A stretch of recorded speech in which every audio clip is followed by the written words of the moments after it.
So welcome to another episode of Conversations with an Investor.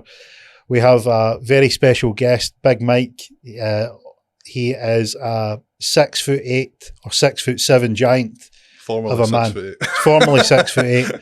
He's joined us today to talk about his journey from finding out that he was a difficult child, taking tantrums in shopping centres, all the way through to not liking the chosen career, deciding to ask his mum for a tattoo kit, completely blagging his way into his first studio job, and then his rapid ascension, becoming an award-winning tattooist, and now setting his sights on, in his own words, becoming the guy. The guy. So without further ado, let's dive right in. I think your draws, you're fucking gigantic. So, I mean, I think, people just tune in to watch you bluter somebody. Well, most folk on my TikTok, I think because I've got this deep monotone Scottish accent, and I don't care about your tattoos, I'm here for your voice. That's what I get constantly. Yeah. All the American women, they like it. You got them subscribing yet? Well, now that I'm over 100,000, I'm going to try and monetize it. You should. Aye. You should get like a... You get the creator fund thing, you get only voice? You do actually, aye. I don't think it's physically called that, but you get that whole ASMR crap. So fucking... Aye. What, they right into that? Aye, apparently. Do they know what you look like? Nah, because I don't really ever put myself on it. Right. Unless they're on my Instagram, I do that Q&A crap where folk ask me questions and I talk pish back and insult people. There's a bum for every seat. This is what they say, mate. I didn't know that. I didn't know a voice was a thing. Yeah. You get people, you get people you like their voice, but I'd have never thought that was. Well, that's how they get that. You've got that Cam Hang, that sleep app, where you get celebrities with nice voices that read stories to people that fall asleep in that. It's definitely. I've went to put it on and fucking fell asleep before it came on. Well, so there you go, it works. You just need the app. Must be the subliminal thing. So, like, who's a celebrity you could get to do it? I don't know, Ken. I've never been on it. I ken Matthew McConaughey done a string. He's done a string of stuff, because I think he released his audiobook and the green lights, and it's tremendous because he's narrating it. And then next thing he's on Cam and he's on this and he's on that. Yeah, definitely a market for it. But remember, like I listen to a lot of Audible books, and when you listen to Audible, I prefer it when the author is reading it. I don't like the robotic. Feel the energy. The robotic can't they hire to, fucking. In this chapter. Daisy went to the shop, and then you just lose the whole fucking thing. That's why I find out you can actually sample who's reading it before you actually buy the fucking book. I didn't know about that first. And then it completely killed it. What sort of books do you listen to? Well, I tried, because everyone says you should read, but I think it's boring as shit. I've not got the attention span to sit and read a book. And I don't know if it's linked with the whole autism thing, but black on white is really a pain in the arse to read, so it's just a hassle. And I need overlays, and so it just becomes a fafa, and I've no interest in it. And I don't have the time to sit and read a book either. Whereas I can still do what I want to do and stick a headphone in and listen to an audiobook. So I've done McConaughey's book, Green Lights. That was really good. But I think primarily and you find your attention span's okay with Audible, like listening to it? I can listen, because then I can still do whatever I want to do in a day. Right. Whereas sitting down, I don't know how folk have time to sit and read through a book. Must be quite good, like if you're not having to, if you've got a client that you don't need to interact with, you can stick a book on. Nah, that's arrogant as fuck. I think it's cheeky. See, tattoo artists that do that, like you get your client in, and like a client wants to sit there and have a chat with you. They want to fuck around. They want to. They want to be part of it. Well, they want to not focus on the fact you're stabbing them for 6 hours. And if you come in, you're like, I sit down, stencil on, put a set of headphones on, you fucking ignore them all day. Yep. Your client's got nothing else but to focus on the pain. I think it's horrendous. And plus, most of my clients are brand new. Can you chat away and have a crack? And like someone was once like, you should do like a podcast in the studio and have a live feed and record your day to day. And I'm like, not with the conversations we have in the studio. No danger. It's one of the, it's like what happens in the studio stays in the studio. I'm like a fucking counsellor for people. See some of the shit people tell you. People wouldn't think that to look at you. You know, you don't have, you have a really nice way about you, considering your appearance. They say you shouldn't judge a book by its cover, but everybody does. Yeah, of course you do. Absolutely. Like for anybody listening, I would urge you to go and check out the YouTube video. You know how sometimes they say that figuratively you should address the elephant in the room. Well, we're doing that literally. Go and have a look at the size of Mikey. For the listeners, he's 6'8"? 6'7". I was 6'8". I think the gym's compacted me mildly. Right, so you're short now. You're only 6'7". mildly acceptable 6'7". What's your kind of weight range been? At the minute, I'm 136.6 kilos. What's that in Queen's English? What's that in the old money? Oh, I don't have a clue. Don't know. Not a clue. Working kilos. Somebody can put that in the comments below what it is in stone. We'll probably put it in the show notes.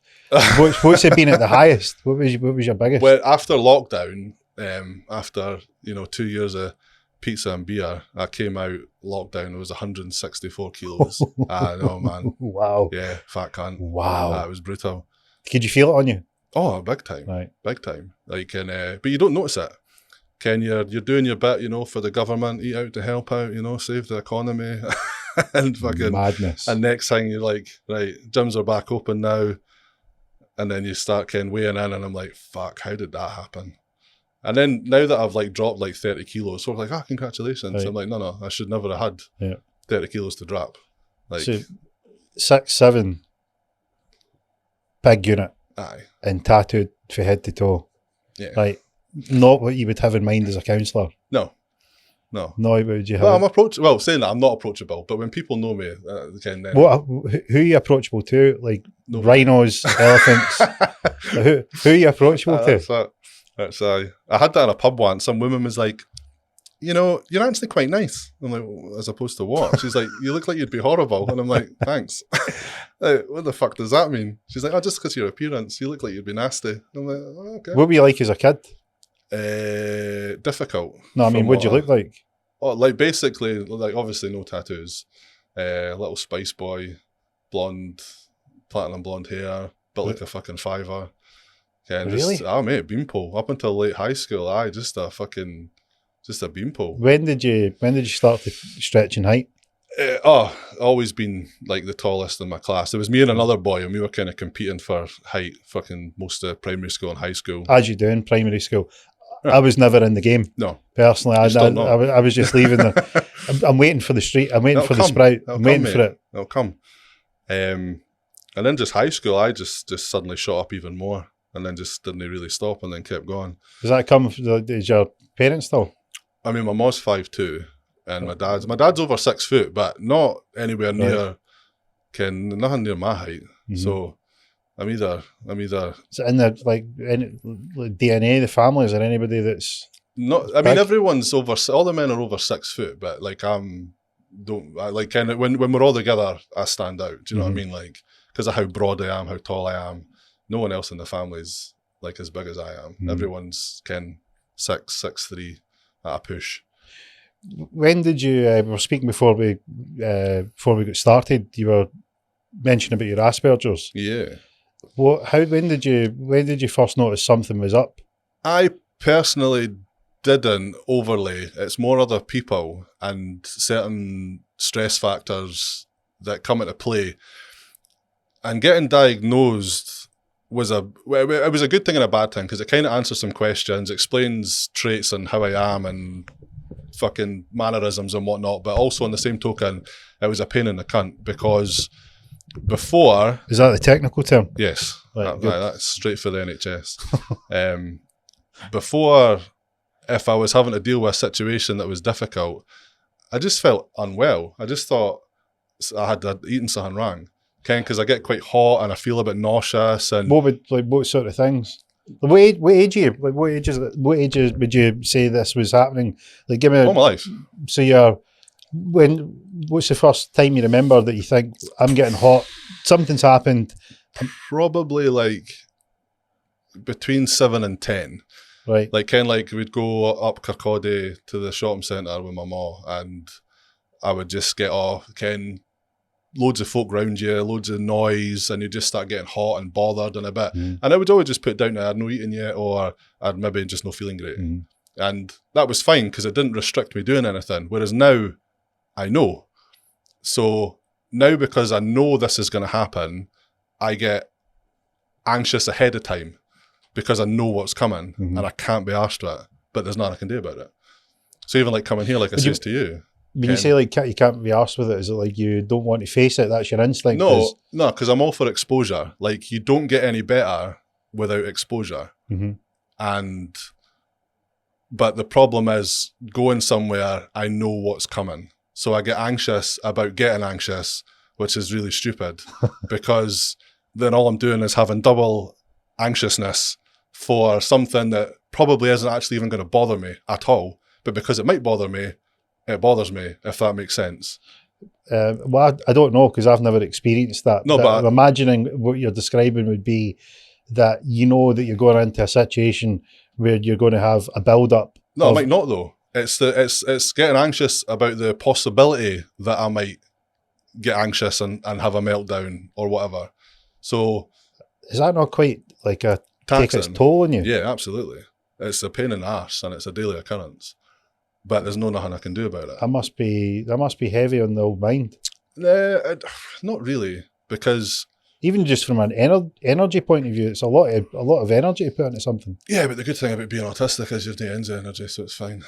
Is that right? I don't really have a down point in a day. Like minimal sleep, up till yawn time, up early. So, like, what signs of how do you what was your sort of traits that you thought, right, we maybe need to? What did you notice you were doing differently from the people like your friends and your pals at school? Across my siblings and that, I was always like, and I don't really have. It's hard to. That's a question for my mum basically, but I think she kind of felt a bit guilty when I got diagnosed because I was just difficult. I was just me, and there was no autism back in the 90s, really. Like, obviously, what age were you got diagnosed? Mid-20s. So it was later on? Because you were just difficult. My mum was just like, you were just you. You were just different to your brothers and sisters. There was no... What was different about you? Just like, I think my temperament, how I would be in situations, lack of empathy. I don't really know. She did tell me, because obviously when the woman at the hospital had a long chat with my mum, and so there was paperwork to kind of what the chat was when I was a kid, but we're going back like 8 years now, 10 years with that paperwork, so I can't really remember a lot of what my mum put down, and they don't really know where to put me on the spectrum. Well, it's not even a spectrum anymore, they just call it ASD, but obviously when I was diagnosed, you had Canner's, high functioning, and Asperger's. But what is ASD? Autism Spectrum Disorder. Right. So they just put it under this blanket term now, and just everyone's got ASD. So you have Asperger's, you have Canner's, you have high functioning. It's just you have your ASD now. That's it. It's just one spectrum. Because the difference between the three, so high functioning and Asperger's, the difference is when you start talking.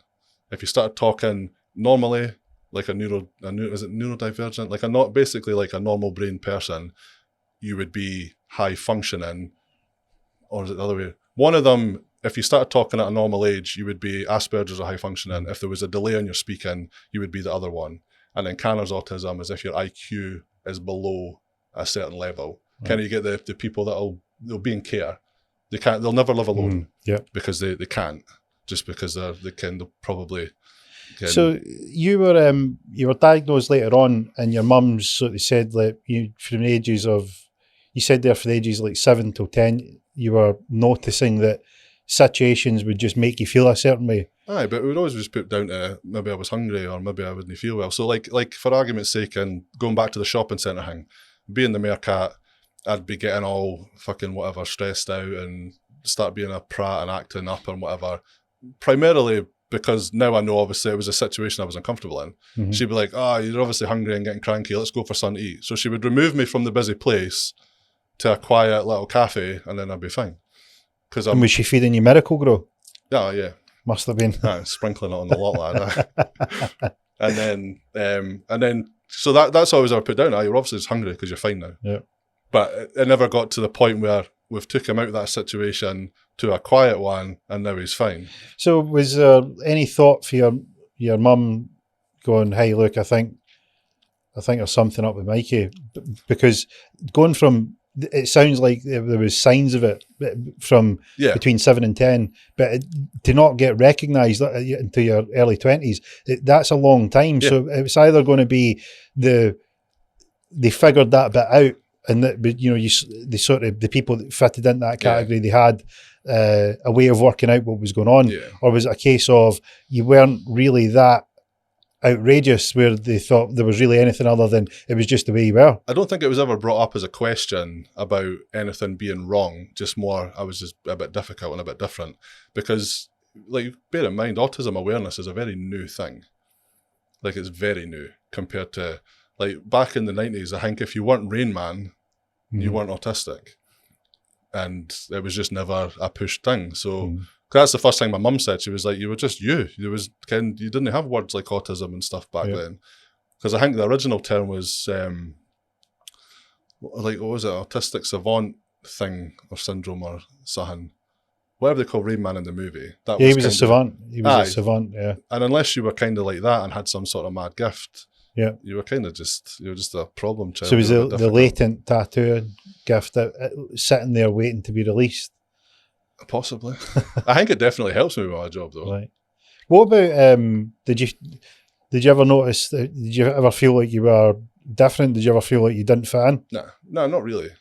Not overly. I still had pals. Not a massive group, but still did everything kids do. Rode bikes, caused bother, hedgy, chappy, away doing everything that any other kid What's would do. hedgy? Like when you jump over hedges and run through everyone's garden. Must have been a different type of hedge in Fife. I never played that one. No? Sounds good. You just try and tear, like, you get a street in the whole row and you try and go through everyone's back garden without getting caught. You just run through, so you jump the hedges if you like. Right. So hedging. I had a visual image of actually running through the hedge. No, you would try and jump it. Right, so you're jumping the hedges, right? Okay, or fences. That makes a bit more sense. Aye. So what height are these fences? I mean, whatever height average fence is, 3.5 foot to 5 foot. Is that from the perspective of being 6'8"? I mean, it was easy for me. You know, I bet. As a step over the. I'd imagine having a pal like you and be like, very good, Mikey. You know, good on you. You're galloping over there like Seabiscuit. I'm needing a ladder. Like fucking Grand National. But no. Aye. So that was what hedgy was. So what do you make of, how did you, it seemed pretty normal. You get into your early 20s. You sort of fit in. Bit of lack of empathy. Wee bit difficult.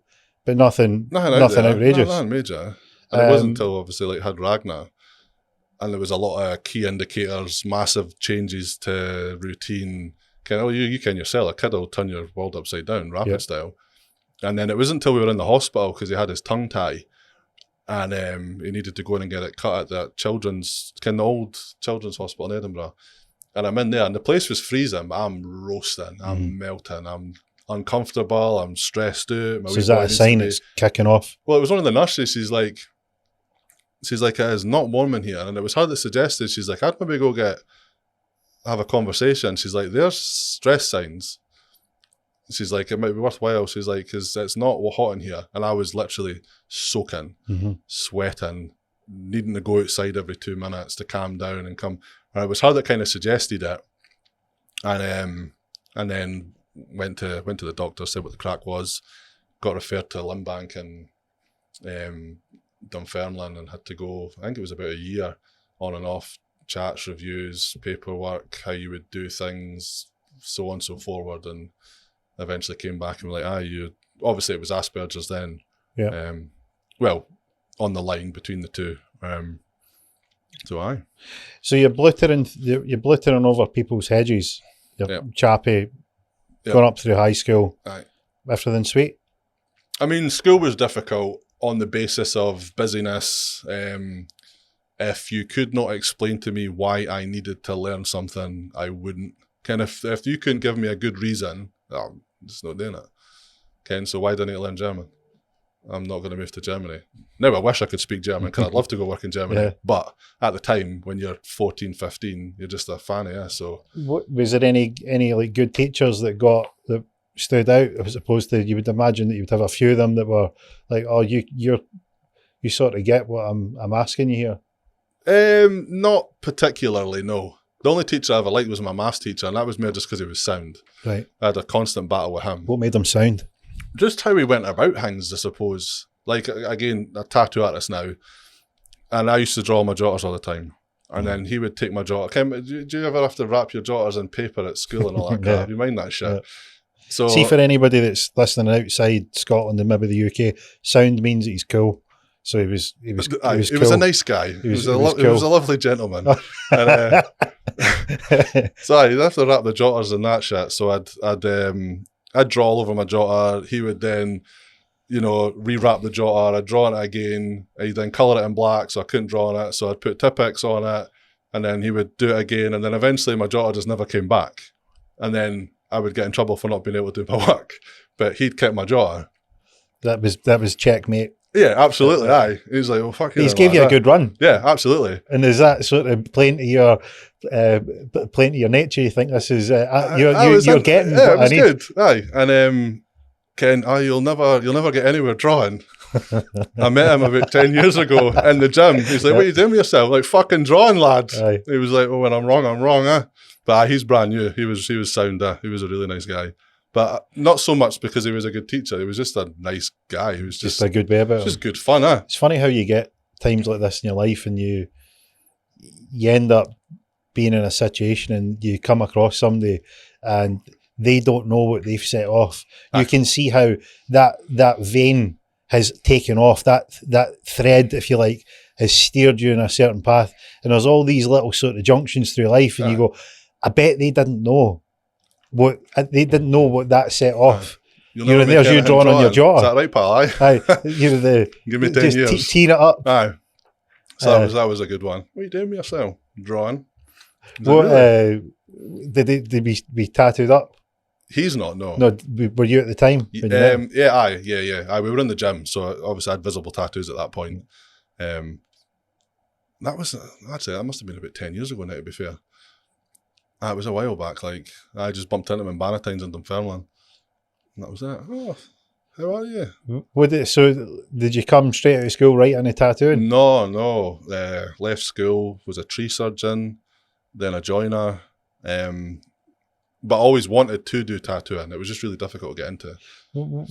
How far back, really, when do you remember thinking, I'm wanting into that? What age were you? The minute, I don't know how old I was, like whenever we got MTV in the UK, and you see music videos with these big fucking tattooed guys, like, I want to be one of them. I want to be a big tattooed guy. And then thought, being the guy doing the tattoos, that would be fucking cool. What was the appeal? Absolutely no idea. Don't know. Big muscles, tattoos. I don't know something why. About it. I want to be one of them. I want to be a big tattooed cunt. Who was on MTV that was... It was just some guy in some rap video, some massive guy. And it was just it was on MTV Base back then. I don't even know if that's still a thing. And I can't even remember whose music videos it was. It was just this massive, massive guy. Bald, beard, tattooed. It was like... That was it. That's a bit of me. That's in. You're in. I want to look like that boy. Yeah. And Mikey likes. I don't know. That was the earliest thing I seen some big guy covered in tattoos and thinking, that's cool. Because it's got some appeal. Like you look at it, it's got some. People don't know.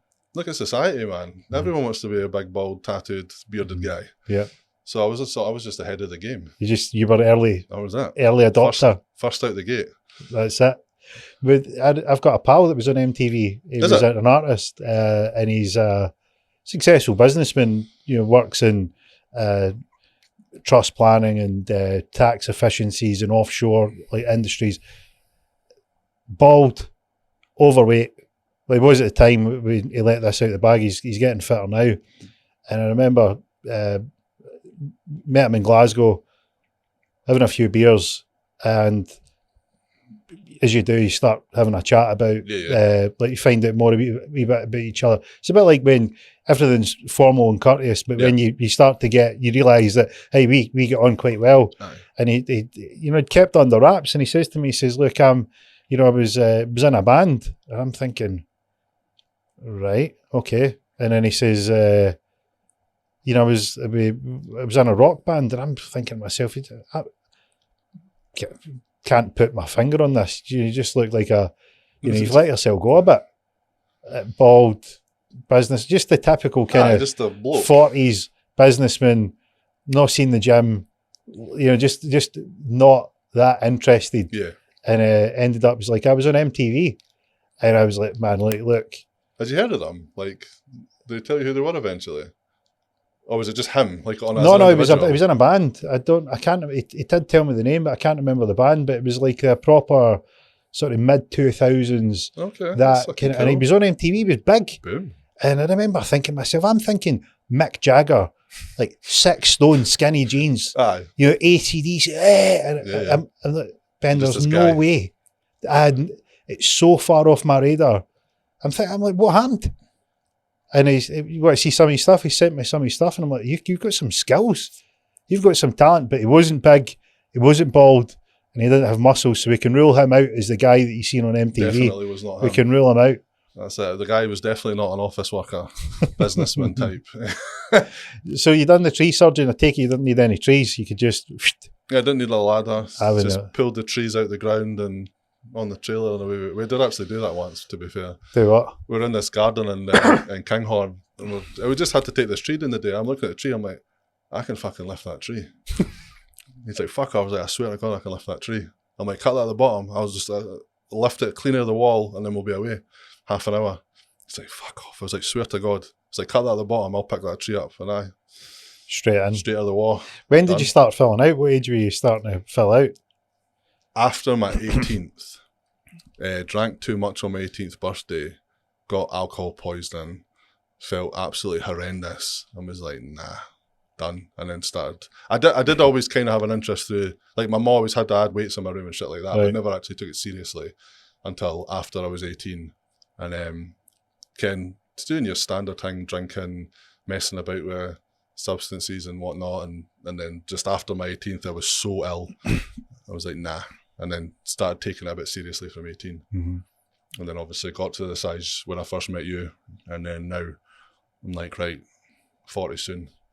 Would rather be here for a long time now than a good time, as opposed to the mentality when I was younger. So try and just get fit and healthy now and not... I first met you were gigantic. Huge. Massive. I mean, I was not built like the side of a fiver, and I looked like a toddler standing next to you. I remember, I remember like people would visually look at me and go, they wouldn't ask if you went to the gym. They'd be like, what do you lift? Yeah, that's it. There's no room for interpretation that you know your way around the gym. You look like that. And I stood next to you and I just looked like a child. It was like, where do you begin with this? So, look, did it take you long to get the size on? Not really. Not like obviously to that point. Then it was the build up, but initially, nah.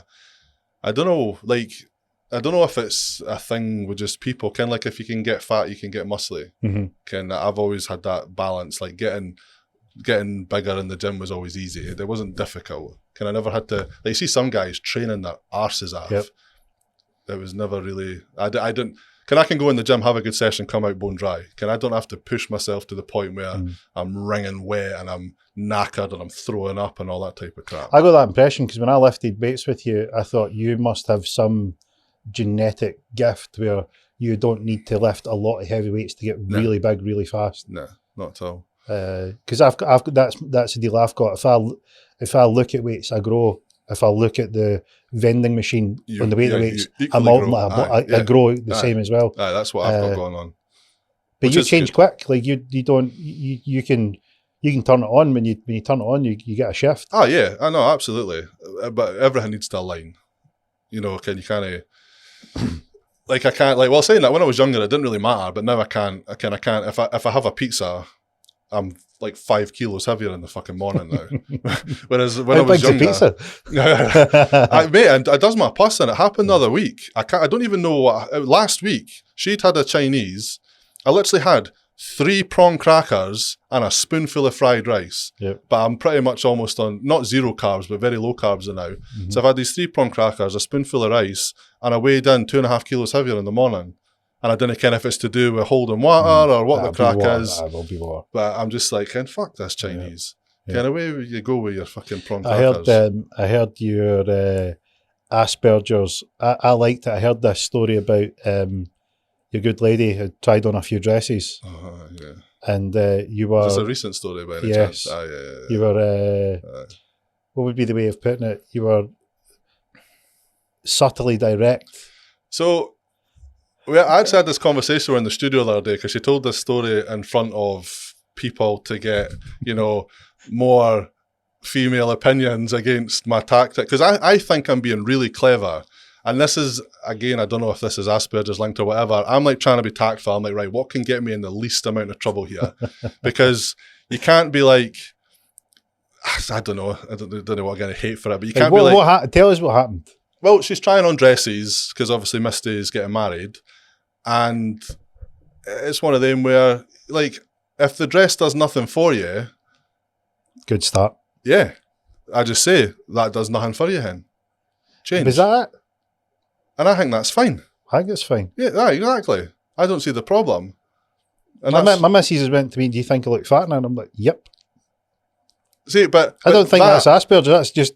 I think that would get me in trouble. So I'm like, right, that does nothing for you. So I think that's the most tactful way to say... I think quite good. Yeah. But apparently that is a bad thing to say to a woman. Nah, so look, you've indulged in the calorie surplus a little too long. This is... Right, God, and the little apron at the front is telling a story that I don't think we can, we can hide. Well, it wasn't so much anything to do with her body. It was more just, Ken, when something just doesn't look good on someone. Not necessarily. Still quite tactful here. This is quite good. I mean, yeah, she'll watch this. I'm telling you, that's good. You know what I mean? So I think she's been unduly hard on you. I think so, mate. I don't know. I've not seen it, so I can't comment. But if I'm very direct, I think I'm okay. Yeah. I haven't had any tests to confirm that I've maybe got some. When they were handing out the filters, I clearly wasn't in the queue. Yeah, you were busy. I don't know if you feel like that. No, yeah. You were probably showing me something when they were handing out the filters. This is it. We were maybe in the gym slinging weights. That can't be important. Filters. That's for cars. It's just not for us. Yeah, but I think I'm doing well a lot of times, and I get myself in trouble. Well, I mean, would you lie to me? Who? You might. Are you lying to me here? No. Because is this the way the story went down? Well, kind of women tell a story, especially my women, and like it's like a spider, just mere legs keep appearing and arms keep appearing. And I'm like, how don't they know? Yeah. I never fucking said that.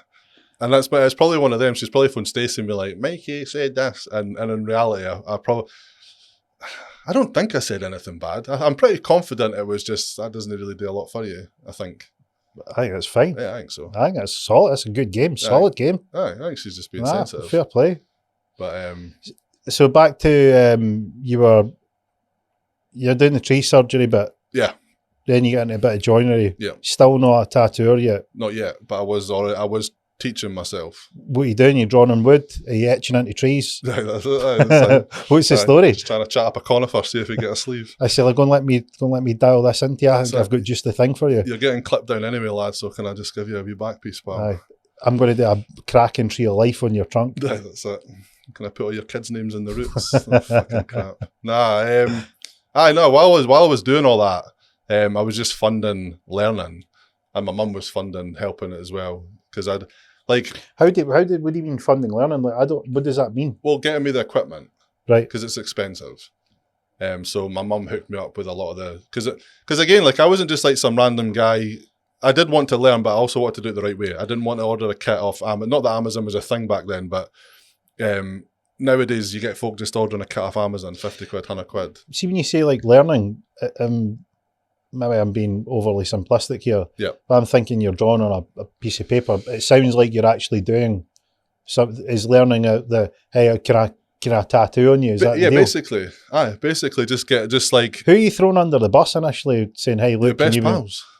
Because your best pals have more faith in you than you do. Because I was like, right, I want to try this, so you let me tattoo you? Oh, absolutely, you'll smash it. I'm like, this is different to a piece of paper, mate. And the first tattoo I ever done, it was meant to be his surname, but I was like fucking shaking like crazy, nervous as fuck, nearly on a whitey. So we ended up doing like a map of Scotland with a saltire in it, because the coastline is no straight anyway, so if I was a bit shaky, it didn't fucking matter. And it actually came out really well, but that's probably the most, outside of Ragnar being born, probably the most terrified I've ever been in my entire life was doing my first tattoo in my mom's kitchen. Illegal as fuck. So are you still a joiner at this point? Yes. You're still a joiner. Your mum's hooked you up with the kit. Yep. Right? You've roped in one of your Mates. pals, Aye. who's rightly or wrongly gave you the go-ahead Yeah, absolutely. and has rather unwarranted faith in your ability, as Right. far as you can Yeah, see, aye. that's manifested itself in this complete feeling of terror within you. Horrendous. And you decide to not do his name, you do the outline of the Scotland coast. Aye. Just because I was shaking that much. There's no danger I could have pulled a straight line out of my arse if I tried that. And you still managed to go, right, I'm going to do some more of this. Yeah. I was going to say, after the first one and it went well, that was it. Boom. And the first one was better than the second and third. I think I got like that little bit of a confidence boost and instantly, I'm the man. Mm-hmm. I can do this. Second and third were a fucking train wreck. Were they? Ah, so bad. What were they like? Well, the second one we did his name. We ended up doing his name down his spine. Same guy? Same guy. Right. Yeah. And fucking, it was funny, like, in my mom's kitchen, and it was like a Saturday night, daft o'clock. He's sitting with a bottle of tonic and a couple of grams just to get him through it. And I'm trying to, Ken, like, at this point, I've set the machine up once. I've not got a fucking clue. So, Ken, set it up, and I've got what was one of the smallest needles you get in tattooing. And if you've seen these lines on his back, like, I should not have been able to achieve the lines that I did on his back with how small this needle was. Like, it's that deep and that scarred, you know, it's basically his name in Braille down his spine. Like, it's rough as toast. It's so bad. Has he still got them?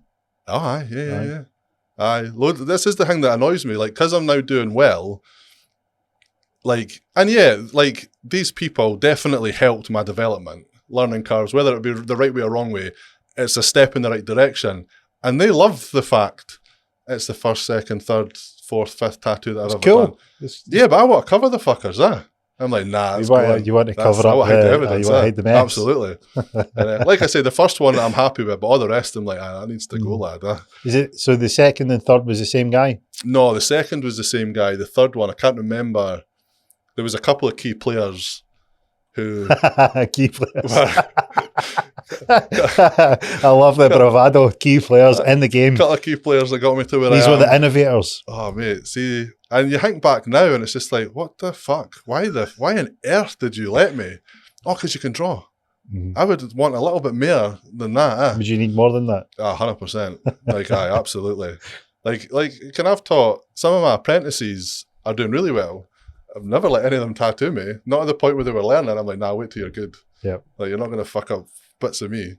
Ken, some of the mess I've made on folk, like at the start, and you think, Jesus Christ. And they're keeping it as it's like almost like memorabilia. Absolutely. They love it. And but without those people, I probably wouldn't be as to where I am. Yeah. You know, but there's some train wrecks. So like what was the overlap like when you get to, when you see you're doing the joinery, you've got a few of these butchery jobs that seem to involve ink. Yep. And when are you sort of thinking, I'm going to make a go of it? What's the transition like? 6 months. That's quite short. Yeah, for picking up a tattoo machine to get my job in the very first studio was 6 months. And did you, like, what's the deal in the tattoo game? How do you just show up and say, I can tattoo? Well, obviously build a portfolio. I wouldn't recommend that. Like, if someone brought to me, like, oh, I've been teaching myself in my house, here's some shit I've done, here's some drawings, I'd be like, go, see you later. Mm-hmm. Like, I wouldn't have given me the time of day back then at all, because it's a long way around. Even though it was a short period of time, like, I did kind of take to it like a fish to water initially. It did start falling into place for me quite quickly. But like, I'm a success story. I'm lucky. Like, I probably shouldn't be where I am with how I started, but it kind of you've just got a vision of where you want to be, and it just kind of drives you a wee bit. There's a bit of that involved in it, but like, I'm a total lucky bastard that I've done as well as I've done, considering I fucking made it all up at the start. What do you mean you made it all up? Well, there was no YouTube. Now you can go. Now you could learn to be a tattoo artist in probably a month on YouTube, because all the best artists in the world have tutorials on how they do this, how they do that. That didn't exist back then. Right. You got like a crappy DVD with some has-been from 100 years ago in America who no one knows who the fuck he is, telling you how tattooing was back in the day. The guys like nae gloves on or fuck all. It was like Aye, it was Like recorded horrendous. in a Like. prison. But aye, it With was a teardrop bizarre on the like cheek, the mafia guys. Aye, and you like that can't be right. So that got a bit of a dish, and you just had to Google stuff, and I don't even think it was Google back then. It was shit like Ask Jeeves and Yahoo and all that crap, and just basically trolled the internet to find out the right way to do it. So what was do you go into the studio? Like what are you saying to them? Can I get a job? That's basically. it. Aye, you looking for anybody? Here's my And portfolio. did they ask you what your work was like, or what experience Well, I had my you had? portfolio on me. What's So a portfolio? Like, what you showing them? Yeah, your drawings and your pictures of the tattoos that you'd done. And how do they know that you've done them? Well, you don't. Have you got the selfie and the? I got stung with that in one of my shops. Took a guy on, and this fucking portfolio was not his. It's totally made up. Yeah. The work, I was like, sound mate, give you a job. And then like I posted that the guy was working there, and then one of my neighbours mailed me like, here, watch that boy. I'm like, his work looks great. I'm like, his work always looks great. It's like, it's no his work. And then he sent me links to his hanging, and I found him, and I just went back in the next day. I was like, see you later on, pal. No danger. Yeah. So it happens. But there is no way to prove if someone has done that work or not. It's a That's, total gamble. That's the thing. I mean, I was saying this in the last episode. When I look at an investment, I argue both sides of it. So you can have bias, just like your guy. You come in, you look at the work, you think it's good. Yeah. You think, hey, this is strong. Your bias says, it'd be great to have someone in. The work looks good. Yeah. He's presented himself well. Yeah. So you have a bit of bias. You have no reason to say no at that point. With the other, you need to argue the other side of it. You know, is it just what I thought there? Is it his pictures? How do we know that it's pictures? What does he need a job for if he's this good? Yeah. You know, and it's then you need to try and weigh up what's going on. The thing is, like now, I'll go through someone with a fine tooth comb because I'm not really overly trusting now. Yeah. But back then, I didn't see why anyone had the reason to lie. Mm-hmm. Ken, like, why would he lie about that? Yeah. But obviously, it needs a job. So when you were in you got the studio at first, is it all your stuff? What do you mean? You're showing them the portfolio. Oh yeah, no, I didn't lie. I didn't lie at all. No, everything was my own stuff. Yeah, but it didn't even occur to me to lie at that point. Right. It never entered my head. And are they taking you on as an apprentice? No. The shop I started in wasn't. I like at that point, I didn't really know what the crack was. I grew up in a small village, so I just went to the local sort of biggest towns and just went around the shops and see if everybody would even have a conversation with me, and no one did. One of the shops, the piercer at the time, she was just like, "Oh, just leave your portfolio and he'll get a look when he can, and you might get a phone call." And I did get a phone call, and just "Aye, Ken, your work looks all right. You can start Monday" type thing, and that was it. Mm-hmm. So is it you go in there? Are you still doing the joinery? Have you... I was still a joiner at that point. When I got the start date to make the jump, I just went and told the boy I was working for. Draw. Yeah. So you don't know. What's the sort of difference like in terms of work rate, pay, that type of thing when you're working for someone? Was it similar? No, because back then, like at that point, I had to give the studio I was working in 50%. But at that point, it was astronomically better than what I was making.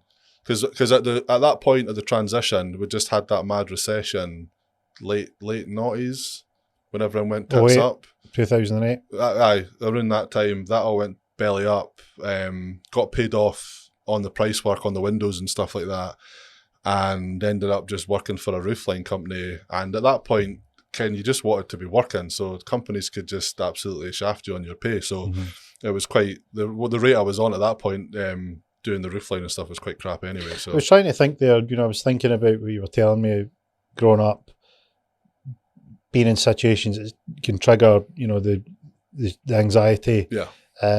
You generally it sounded like I might be wrong here, but it sounded like you would go for familiar territory rather than something that was strange. You would try and avoid situations that would set off your triggers. And doing what you've described is a fairly big move. Like if that's your condition, I mean, it's one of those ones where this is where there's like grey areas with autism. So if I want to do something, I'm generally okay for the most part. So does that mean if you've made the decision that you're doing it, you could be doing the same thing and in one situation you're making the decision, in the other scenario someone else is making the decision, you're going to have two different feelings about it. Massively. Is it that wide apart? Yeah. Like I will still, so if I choose to do something, so for argument's sake, I've got the London Tattoo Convention next weekend. It is going to be difficult for me, but because I want to do it, it also makes it slightly easier. I'll still get a bit anxiety, a bit nauseous when I'm setting up and that, but I'll be able to kind of self-regulate and calm myself down to a point where I can function. Whereas if you had made me go to London, I will probably it's the same but a hell of a lot worse because I don't want to be there. So it magnifies everything 100 times. So after the feelings are amplified massively, and then you just get a bit aggressive and you can lash out, and when I can looking like I do in the size I am, I don't ever really want to be at that point because no one looks at a person and thinks, oh, he's autistic, he's having a meltdown. They just see some big guy acting like a fucking dick, and it impacts negatively on me, which I don't like. So I try not to be in those situations, but I try not to let it like dictate what I can and cannot do. But it is definitely easier to deal with a situation if I've chose to be in it. So you go into the studio, you start, and then you get in the nauseous, anxious. Like in my studio. When you started back in the day, when you said you moved the jump from being a joiner into this sort of studio, total change of career. It's stressful. What's it like? Stressful. It's not, because you're in a new space, new environment, new people. Like, obviously I'm happy because I'm now doing what I want to do. But on the same token, there's like little things that you do that you don't notice you're doing. Like, if this chair was in front of that door and the door was open, I would sit there. Because it's like, I don't know, it just doesn't feel secure. Whereas I'm in a nice wee corner, I can see the door. I know you can control the room if you like. So when I'm tattooing, my room's always set up like that, if that makes sense. So I'll just, if I'm in a position where, like in that studio, the wee room they gave me, like I just work in there. So I could position myself to a point where I'm comfortable in my little space away from, and I was in that, and initially when I started tattooing, I was in a room by myself, which probably helped massively because the other room, there was 3 people in it. And like one of the people was basically just tattooing in the middle of the room. I wouldn't have really coped very well with that. So how I kind of started being just like, that's the room there you'll be in, probably kind of suited me because I was just on my own. I could shut the door. I could position the room how I was comfortable. And then when you start tattooing, everything blocks out anyway. Kind of like everything else just falls away and you're just kind of there. It sounds like quietens your head, if you get me. It sounds like you're making it your environment. Oh yeah, absolutely. That's what it sounds like. You're describing. I'm trying to get a picture in my mind of what you're doing, and I'm not even aware if I'm making sense. No, I'm explaining what I'm trying to piece together. I'm thinking, what are you doing here?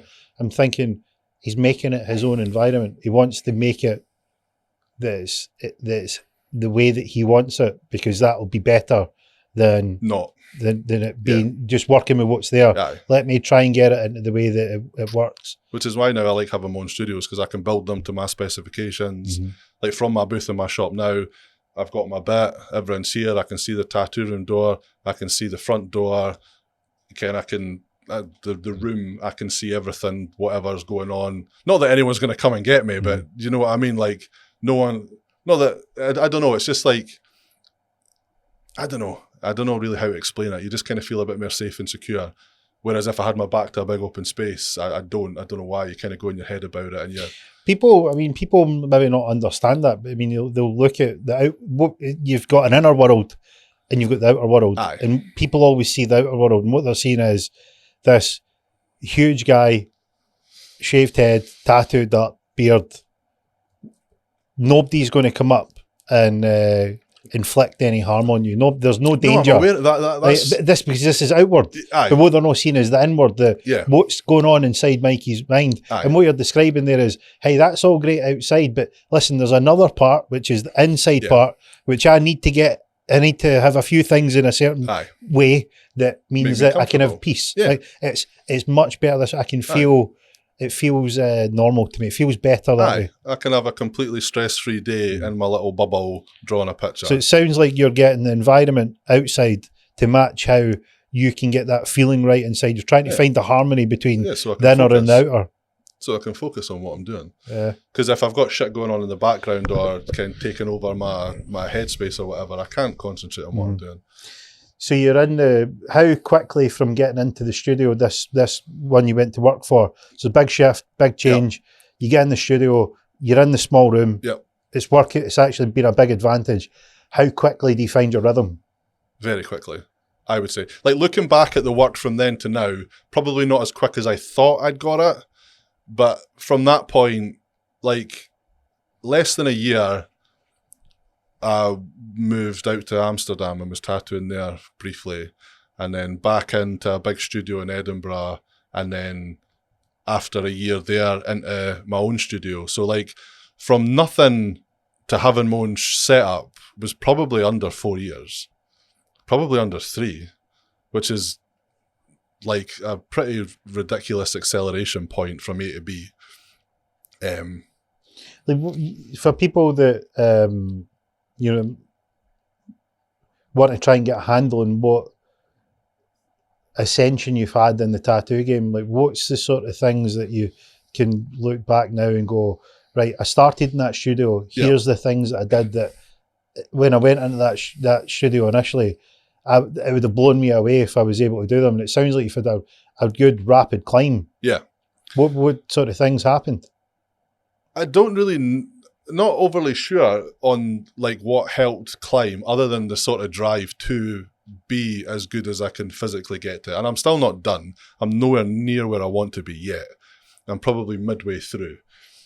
Because the people that I was surrounded by weren't particularly good tattoo artists. Like there was one guy in the shop who ended up coming and working in one of my studios at one point. He was really good because he did... not so much how he tattooed, but little things he did that I didn't know about just watching him.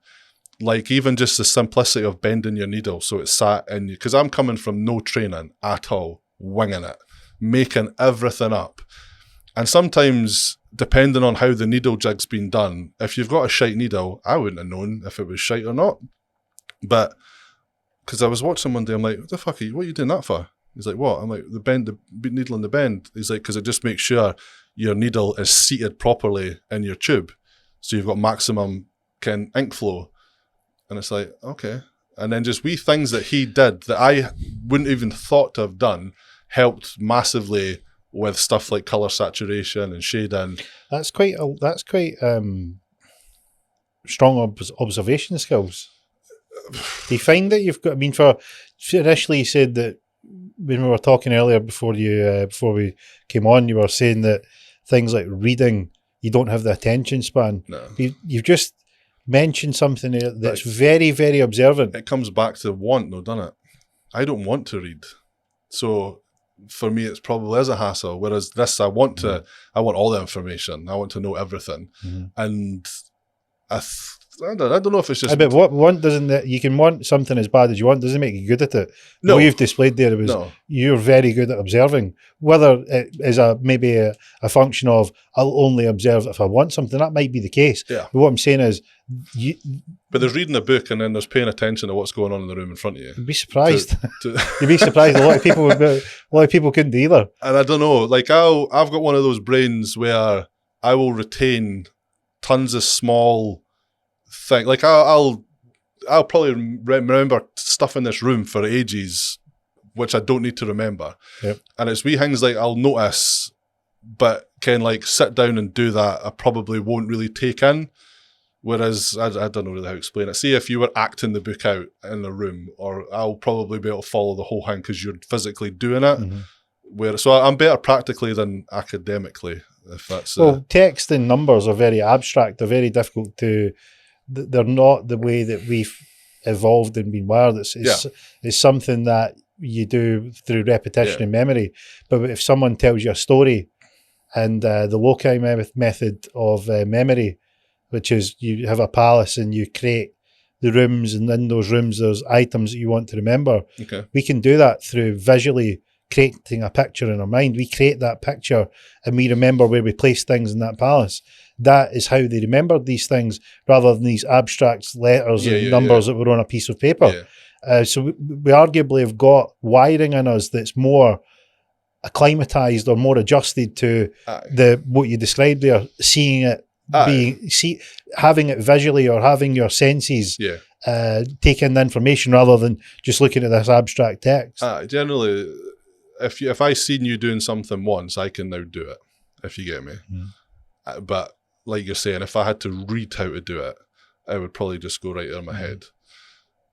So seeing someone doing little bits and bobs, I'll immediately take it in. And if it's something I'm like, okay, that's clever, then it'll become a point right in the front of my mind to, right, I need to apply that.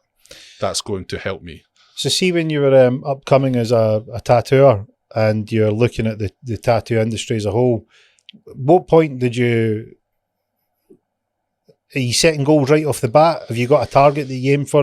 Was it ultra audacious right from the beginning, or was it something that, right, I'll hit this goal, I'll set my mind on this? Because what it sounds like listening to you is that you find something that you're interested in, and then you think, this is where I'm going to go with it, and you pick a target that you want to work towards. There'll be a couple of targets. So there's the overall target, global name, global brand name, be one of the top guys, one of these guys that people know you globally.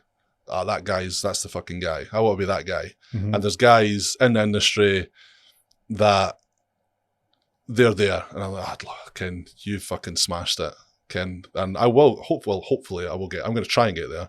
You can remove that word "try." Oh yeah, I will. Don't do the I'm gonna ifs, buts, and maybes around these parts. It's one of those ones though, as well. You don't want to sound like a fucking cocky bastard. No, but there's a tightrope between cocky and confidence. Yeah. It's a very, very, very thin tightrope. Yeah. Right, but we don't want to play it down either. Well, this is it, mate. I'm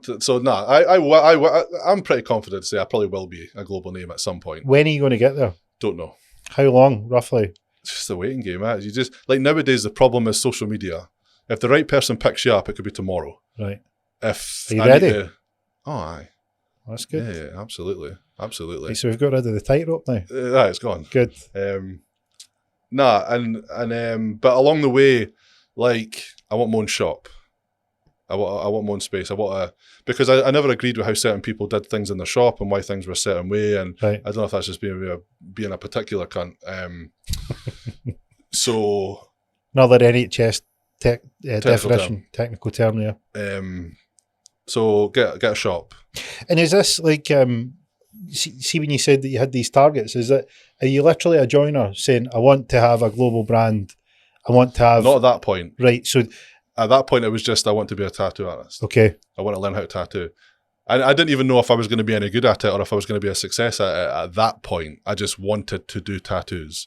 So it did start off quite small. And then it's like, then you start looking more at the industry and seeing these guys and where they are and how awesome that must feel to be that guy. Okay, whether they're aware they're the guy, I don't know. But, those guys, I'm like, I want to be you. And how quickly from getting into the studio did you start to develop? Very quick. See the targets, like what you're doing is you're setting bigger and more audacious goals. How quickly are they gathering from the time that you went into that studio? They took a while because I needed to find where I fell within the industry. So because it's such a saturated industry now, you need to find your gap in the market in order to get noticed, if you like, and be seen. Because, like, if you're doing a line and I'm doing a line and the lines are identical, how do I stand out from you? So I made my line bigger. It'd be quite easy for you. Aye. I stand out, but not for the right reasons. Being massive has massively benefited me though as well. Like, I've met some really big guys up the ladder just on the fact that I'm fucking massive. Like, a lot of the guys I met in the States, I just walked in the lobby at the Milan Tattoo Convention and a group of heavy hitters from the States were just like, we want to be your friend. Yeah. And then that was suddenly I was in this circle. with these guys that have, whether they know it or not, have helped influence, climb the ladder, they want to be where they are or how they're doing things or whatever. So that was a big step. And so being massive has definitely opened doors for me in the industry as well, though. Because everyone remembers the big guy. They might not know my name, but they'll, oh, you, I've seen you before. So see, when you're, like I was thinking about what we would talk about today, and I was thinking that, you know, as I said that earlier, I didn't know that he had Asperger's or the ASD, and I thought to myself, I wonder what it's like for your point of view, because a lot of people come and ask me for advice and tips and help and stuff like that, and I recounted a story about a guy that was from Dundee who was very, his presence and the way that he came across was like Forrest Gump. Okay. And he would have been closer to the end of maybe needing somebody to chaperone him, help him out. And that's, and I mean that with the greatest respect to the guy in every way.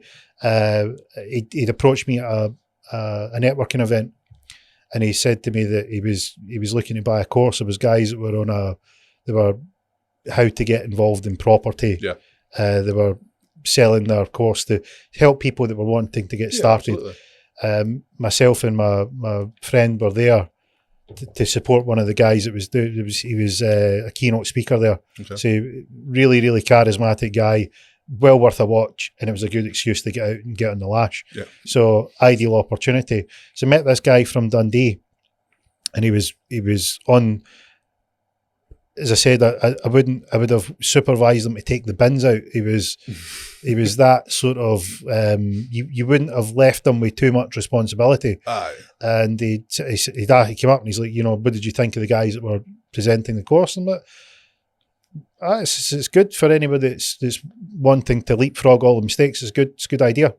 And he's like, you thinking about getting the course? And I was like, no, this is like I've sort of been there, done that, and got the T-shirt. I've sort of earned my stripes. And I don't really need the course. He's like, I'm thinking about getting it. I was like, well, great. I was like, that's good.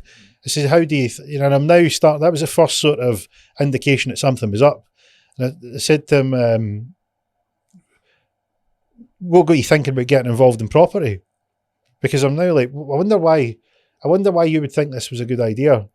And I'm judging the book by the cover. I know this, recounting it back. But at the time, I'm like, right, okay. Wonder why you're getting the course. And he ended up, he says, oh, no, I'm involved in property. Now my attention is really, my curiosity is getting the better of me now. And I'm thinking to myself, there's something up here. I'm waiting for Jeremy Beadle to pop out and be like, hey, here's the prank. I said to him, I was like, all right, okay. I was like, what are you doing just now? And he says, well, I've got a few properties. And I'm thinking, right, he's obviously been left the properties by... he's inherited them or something similar. And he's maybe looking to learn. Yeah. He's maybe looking to, what do I do with it? Aye. Great. Yeah. Fair play. Good awareness. So it turns out he's like, yeah, I've got 22 properties. You could have knocked me down with a feather. And the guys that were running the course, the networking event, it says that it had dealings with them. So now... argue both sides. Aye. I've got this side, and it's like, first of all, why does a guy that's got 22 properties need a course? Yeah. Why is it that he comes across in this way, but seems to be very, very shrewd? Yeah. And I'm now questioning my initial perception of him. Yeah, for sure. But not. It's all internal. I'm not making that clear because I'm being nice and polite to the guy. So I thought I'll check it out. So I went and spoke to the guys that were running the event. I says, hey, do you know this guy? Like, yeah. It was like, he says that he's looking to get the course. He's like, sounds good. He says he's had a few dealings with you before. He's like, yeah. Still not giving anything away. It's like, how many deals you done with him? 12. I couldn't believe it. I was astounded. Now, where I'm going with this, right, is I'm listening to your story here, and I'm listening to going to the shopping centre, setting you off, right? Hot, aggressive, probably tantrumish when you were a kid. 100%. Difficult. Oh yeah, big time. You're physically feeling the effects of this, and you have every reason just to like, hey, look, there's no point in me doing anything because I'm just afflicted by these sort of problems. Fuck it. And why bother? Yeah. And you've had a meteoric rise in the place that you focus your attention on. You had some goals. Yep. You knew what you wanted to do. Yep. You set your sights on it, and you done what you needed to do to get there, including completely blagging it when you went into the first studio. Absolutely. Tattooing your mate to the point where you want to cover it up because it's you've literally tattooed Braille into the guy. He's so scarred. Yep. So you've had a lot of these sorts of trips and falls, and the thing that I guess I experience when people come and ask me for help is that they'll say things like, I don't know if I can do it because of this and this and this and this, and their excuses are garbage. Yeah, I've got I need the job. I'll need to ask my wife. I've got kids. I've got a house. Blah blah blah blah blah. Yeah. And I'm thinking of this guy that I met at this course. Now, this guy, I would have wanted to see if he could use a calculator. This is a sort of, just not just to double check. Absolutely, for sure. And he's got 22. The margin for error is so significant that this guy is either the Rain Man and he's just playing a blinder, or he's sort of fumbled his way through it and still managed to do well. And then you go and see other people that have got none of this against them, no issues, no problems at all, and they come out with all this nonsense. Is that? I mean, do you see that when you're interacting with people who are saying like, how did you do this, and you explain to them, and they come back with you with these sorts of reasons that they might think are justifiable? Yeah, well, like reasons why they haven't or can't or whatever. Is that what you mean? You'll get folk and they'll come and ask how I do certain things, how I do this and do that. And you ever met someone who they don't need you for the conversation, if you get me? Do you know what I mean by that? Their ears are painted on. Like they'll ask you and you'll be like, and then they'll just start fucking talking over you and answering their own question. And literally, and you get a lot of people like that in the tattoo industry. They'll come and ask you, how you doing this? And I'll be like, oh, well, or I've tried that and it doesn't work. I'm like, well, you've asked, I'm trying to tell you, but you won't listen. Mm-hmm. So it's not so much excuses why they can't, they just won't listen. And I'll tell someone, like if you came asking like, Mikey, how do I pull a line? I'll show you how I do it. Whether you can apply it is another thing. But I'll volunteer. I won't volunteer the information, but I'm not gonna like, I'm not telling you. I'll tell you, but if you can't do it or won't listen or whatever, then that's like, so to give an idea of what your achievements have been like so far. What sort of have you been recognised in the industry as being not bad? Yeah, aye. What have you been recognised? You won any awards? Yeah. So at the minute I've got 9. Going for my 10th next weekend. Is that 9 the same competition? No, what do the awards? So it depends on the category. So if there's a best line work, you'll all put your tattoos in, and whoever. What's a line? A line, fucking like the outline on a tattoo, just right? A line. So if your line works the best, you'll win that award. Another category was built to last, which is a tattoo that will stand the test of time, in their opinion. Then you have large black and grey, small black and grey, large colour, small colour, best of day, best portrait, best oriental, best real. So there's hundreds of categories because there's now hundreds of styles of tattooing. And so depending on what you do, where you fall in the industry, depends on what category you would enter. And with the style of tattooing I do, I kind of need to be careful where I enter, because some styles to certain people look more impressive than others. Kind of like if you've got some guy that if I spend 2 days and I knock out someone's full chest or a half leg sleeve or whatever the case may be, and they've spent 2 days on a photorealistic portrait that looks identical to the fucking photo, I know what looks more impressive to me. And I'm like, even myself, loving the style that I do, if someone smashes that, it's impressive. And I know to the general public what tattoo will look harder. So you need to be careful, because I specialise in sort of Japanese inspired tattoos, and you know, some people can look at a Japanese sleeve and be like, oh, it looks cartoony. Fucking isn't. And there's a lot more to it than that. But to the untrained eye, I know which one looks more impressive. So you need to be careful what categories you start entering competitions in. Otherwise, you won't get a look in at all. So have you won your 9 competitions in the same category? No, they're all different. Every single one's different. What ones have you won? I've won large... Oh no, 2 are the same category, but different years. So at the Scottish Tattoo Convention, I've won large black and grey for a full chest piece, large colour for a full leg, large colour again for a full back. I've won best line work in America. I've won built to last in America with a huge back piece. Won second place best neo trad in America. Second place best chest piece back piece in America. Best oriental down in Newcastle. Best traditional / neo-traditional down in London last year.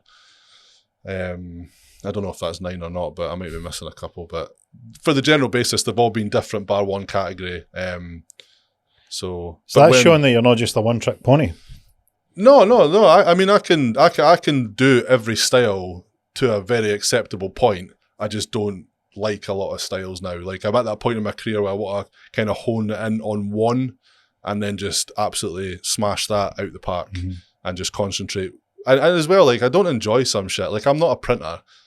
I like a tattoo where I can have some input. Like, these guys, they literally copy a picture all day, every day. I don't know how the fuck they can do that. Like I'll do it on occasion now for like say I'd been tattooing you for 10 years.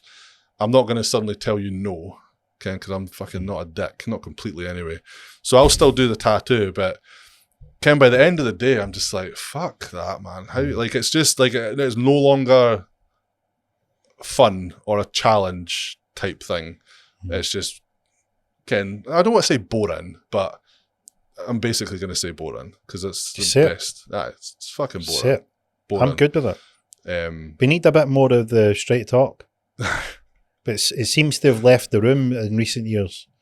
Mate, fucking it's straightforward. Aye. Now, I was thinking about your, that's a pretty meteoric, accomplished run that you've had from a joiner fitting roofline, board that he's gored with a kit that his mum bought and a needle that was too small, rubbing braille into your pal's back, right down his spinal column, like train tracks, the ridges down his back. That's deeper. And how long's that taking you? 10 years, give or take. That's quick to establish that sort of reputation in that length of time. Compared to like other people I know, like one of my mates, he's on a completely different style, but we both kind of self-taught, both climbed through.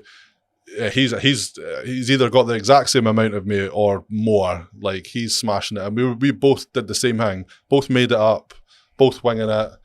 Both got our own shops, both multi-award winners, published in the magazines and all that type of stuff. I don't even know where I was going with that. What did you ask me? It was sounding good where you were going with it. Yeah, I don't even know why I was saying it, though. It was the meteoric rise to get a 10-year reputation in that short a period of time. You're not going at a snail's pace. No, and I don't... Where have you done the tattooing? Like, how is it just in the UK and Amsterdam? No, obviously UK. You said the States earlier as well. You said you've done it in the States. Unless there's any American officials watching, then I haven't. Of course. Then I've not. But yeah, I UK, States, France, Switzerland, Sweden, Italy, quite a few places. What would you say to people about setting their goals? Because a big part of what you've said there is setting goals and targets. Do you think it's... What do you do day to day if you don't have a goal? That what you just exist in? I think you need to set yourself some targets to work towards, whether it be in the gym or professionally, relationship wise. You know, like, what are you doing if you? Most people struggle with it. They're living a life, right? They're living a life, and the life is, well, this is what I've got, and this is where my current situation is. And to think, maybe you're just existing at that point. Yeah, but to set a goals, generally what they're looking to do is they've got something they'd like to achieve, and it's usually just out of reach of where they're at just now, and they can't square away, or should I write these goals, or should I have these plans, because it's maybe a bit unrealistic with where I'm at just now. And I'm looking at your ascension there through what you've done, and it seems to me that a significant part of that's been having a target that's a bit audacious, which is a bit out of your reach, but it's something that you want to aim at. And you've constantly went through each one of them. My worry is, what do I do once I get there? What do you once you get there? Fuck knows, lad. What's the big one? What's the biggest one you've got? Just to be a global name. Just to be the fucking guy at the top of the fucking What's mountain. the guy doing? Like, who's the guy just now? For me, there's a few. The main guy that I would love to be the guy is a guy in Belfast called Chris Crooks, and he's fucking phenomenal. He's an awesome guy. He's absolutely smashing his style. He's got multiple businesses, so he's not only dominating the tattoo industry, he's set up a whiskey company, and he's just excelling at life from where I'm sitting. I mean, I'm sure he's got speed bumps like everyone else, but I look at where, like, he's got, you walk through his shop and there's literally just awards and accolades to how much he's smashing it all over the place. And like, that's where I want to be. Just to make that short, like, where he is, I would love to be. I would love to have all those awards. I would love to be that guy. Like, there's guys out there that can show up in a country and just post up, I'm in Australia, fully booked. Okay, because there's just this want for them and what they do. And I would love that. It would be amazing. How long do you think it'll take you to get there? Pass. I want a number. It takes as long as it takes. Nah, that's fluffy. I want a number. How long did it take him? Pass. Not a clue. I would love to have a conversation with him and see. I don't know. What age does he look like? Someone said he was the same age as me, but I don't know how, because of when he started tattooing. I reckon we need to check him out. We need to check how long he's been doing it. Yeah. And we're going to overlay your timeline. We're going to go, right, here's the goal. Here's what's the T minus? Aye, that's it. We're going to set the date now, and it'll be T minus. Like, you've got can match or beat it. 28 months until you're the guy. We're both we both came in the industry at very different points, and I'm not looking for your excuses, Mike. Oh, I'm not making no excuses. That's all. As long as we've got that clear. But it's a different that, like, I don't. So the problem we have now is to get to a point, you now need to navigate social media, which I don't really like. I'm not a big fan of it. I'm aware I need it and I have to use it, but I don't particularly like it. I am doing pretty well on social media. You're pretty good at it. I don't know, but this is the thing. So yeah, I'm doing really well on it. But if you said to me, how do I grow my Instagram following or my TikTok following? Like, fuck knows, lad. Don't know. Because there's their rule books, post at this time, post consistently, blah, blah, blah. I do none of that. And my accounts are skyrocketing. I literally post at different times, not consistently, make shit up. Okay, and it just, for whatever reason, most of the time, I'm like, fuck it, I'll upload that. Algorithm tip. For anybody that's not checked Mikey's Instagram, you need to go and have a look at some of the, I really do enjoy the nonsense, the drawings. Like that's what blew up TikTok. He describes what he's doing in a really kind of sarcastic way with the. Well, that was Charlie's input. If you put, I mean, fair play to her for thinking about it, because if you seen the start of the clip, you would think that never ever let this guy near anybody. Never ever go near it. He is a fucking bomb scare. Like, what is this liability doing? It's going to be that he's fucked it for the get go. I would say even the description is funny. Well, this is the thing. It's a wee comedy factor, and I think the Scottish accent helps. Yeah. And like, because initially I was just doing it and putting on kind of like the trending fucking song, because apparently that's how you blow a post up and go viral. You use a song that everyone fucking likes or whatever crap. She's like, you should just talk. Just be you, just talk. And she tries to say, try not to swear as much. Right. But how'd you do with that? badly. I don't know. I just think, like, if the swearing's a problem, get the fuck off my account. Like, it's saying that. It's 2023. People get offended by words these days, but like, I think you get offended by earth now. I mean, anything. Yeah. What, but I think it just. Is there anything left on the list that hasn't offended somebody? Nah, not now. I don't think there is. Nah, the game's a bogey now. I enjoy it. I mean, I don't know if you feel the same. I enjoy being quite blunt and not. It's efficient. I don't particularly care if you like me or not. I don't have any concern. I'm not going to lose any sleep over it. If you dislike me, I will not. My heart rate will not change. Nah. And not arsed. I think in this day and age, it's quite a bit of superpower because you don't have the burden of, no, people give a fuck now. Likes, people liking them, comments, how they look, taking 400 selfies and uploading it to fucking nobody to feel like they belong, and that constant want for attention. I don't know how folk can be arsed with it nowadays. It's a full-time fucking job.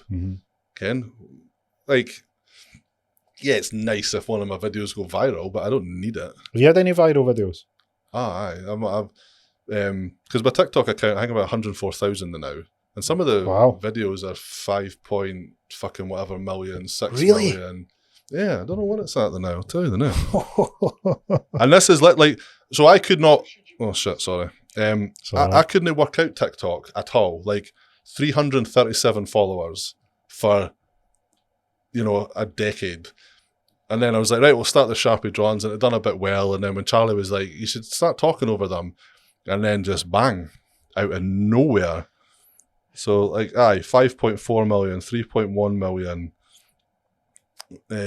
Can everything's up in the thousands. Can 500,000. That's crazy. 1 million, like, so it's. We'll get we'll make sure we put them in the show notes because there'll be people want to see them. Yeah. Link the TikTok and that. If anything, a couple more followers won't hurt, That's it. But I got because Lad Bible shared my stuff. That helped. Oh, did they? Yeah. Another. What, on TikTok? They put it on all the social media platforms. I've just had another one. I'd never heard of them, but where were they? It's Gone Viral official. Right. But they've got on Instagram 701,000 followers. So I'm like, because they need to mail you and ask for permission in case I don't own the rights to my videos. Right. So I want a number of when you're going to be the guy, because it seems like from all metrics that you're on the way. I'm on the way. You're on the way. If I'm 36 now, if I could be the guy by 45, I would be happy. That's too long. I want it quicker than that, Mikey. I expect more for you. I reckon if you've not done it by the time you're 40, you're really hanging about. You're really slacking. I mean, because I want to, like, if I win number 10 this next weekend, if I win the 10th when, award, Mikey? Yeah, when you win. When I win number 10 next week, I'm not going to stop competitive tattooing, but I'm going to start to enjoy things a bit more and not be as focused on trying to win awards. I think 10 is a good round number to. I've completed that box, if you like. Yeah. Like 10, good tick. If I win any more going forward, if I happen to do a cool piece at a show and I want to enter it, I will. And if I win, I win. But I'm not going to focus on it, if you get me. Yeah. I'll need to tick a new. So, yeah, 40-ish is probably a good, because that gives me 40, 3 years. 40. Right, that gives me 3 years is doable. That's to better. Focus on, because at the minute I've been focusing a lot on winning. If you can go from like a joiner blagging your way into a studio, and then 3 years later, 4 years later, you've got your own place. I want that same progression. I want that same rapid ascension. I don't want you hitting the brakes, pulling the handbrake on, or slowing down. I want none of your excuses. Like, you know who the guy is. You know what you need to do. And this is the problem. How do you become the guy? There is no fucking you've got. Is this it. What size is? What's his name again? Chris. Chris. What size is he? Man size. Aye, like normal height. Right. I don't know. So you've already got about 100 kilos on him. Right, 100 kilos, you're easily a foot taller than him, right? So you're already casting a big shadow. He'll probably be sitting in his studio with award. He's like, we need to phone the electrician. The lights, there's something up with these lights. It's like, no, Mikey's coming. He's on his way. Oh, the thing is, like, have you let him know? Oh, we're in different zones. No, but have you gave him notice? Say, listen, I know you're the guy, but you know how there's a change of the guard. There's a change of the guard. I'd love for him to still be the guy as well. I'll take someone else's guy spot. I just let him know you. I'll be there with him. Yeah. So Be listen, alongside. I'm happy that we can share the spot for a wee while. That's- But I'm just that's giving you more like notice it. that if you I'm hear coming. a bit of rumble, and you think the ground's shaking, don't worry. It's just me. It's just me. Me coming up behind you. It's just the big guy. The big guy catching up. I think you should let him know. He's should- awesome though. you He's really good. He's tremendous. Like it's like I'm gonna get him to do my full back. His class, his work is he? fantastic. It's mint. Love it. Good. It's the same. Like it's Japanese like mine, but mine's is just totally different. But his is class. Well, so we were talking about, we got off on a really good tangent there. Yeah. We were talking about setting goals and mindset. Yeah. What's your thoughts on it looking back over your rapid ascension through your tattooing? I haven't really looked back at it, to be fair. Well, we just did. No, yeah, but I mean, like in general, like I don't know. You don't really. Do you ever stop and look back at how well you've done? I get your point, because I was tell you a good story, if you'll indulge me. Go on then. I don't know how I came on the radar, but a rather famous businessman, his personal assistant had got in touch and says, look, I've heard about you. If you wouldn't mind, I was particularly private, didn't like being on the radar. I'd like to find out more about you. Can you send me a short resume? And like to arrange a meeting. Well, okay, fair enough. How do you do that when in your line of work? Like, do you just like I have like a portfolio, if you like, of what you've achieved? It was more, they didn't really. I was a bit of the sort of, we seen that you're in the shadows, but you can't hide results. This anomaly? Yeah, you can't hide results, and words got about. Okay. But like if you were tattooing, nobody can find out much about you, but there's this guy doing all these great Japanese pieces, and the rumble is there, the jungle drums are beating. Yeah, I get you. So somebody then approaches you and say, "Hey, look, what's your deal? What's the deal with you?" And I initially had the, how do you write a short resume? Aye, I don't know. I can't. I mean, I don't know. So I was looking for like a cover letter, like, "Hi, I'm George." Essentially, they were like, "What's your story?" It wasn't like, "Hey, what's your numbers and track?" There was none of that. I thought that's what you meant. No, it was none of that. It was more like, "Who are you? Who are you?" Yeah.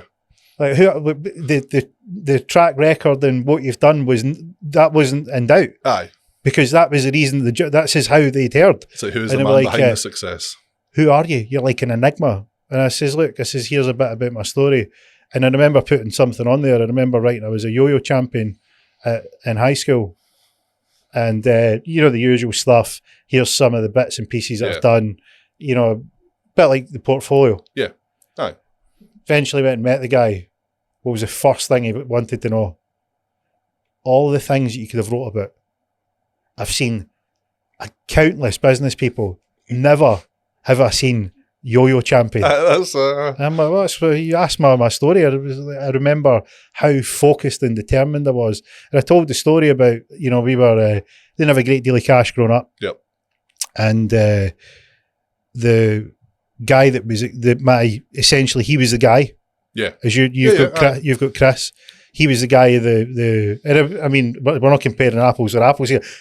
Some guy in my school who was really good with a yo-yo, right? And we're not comparing apples with apples, right? It's not exactly an easy comparison, but it's definitely apples and oranges. But for me, this was my Chris at this point in time. You're the smartly boy. He was big into the American lifestyle.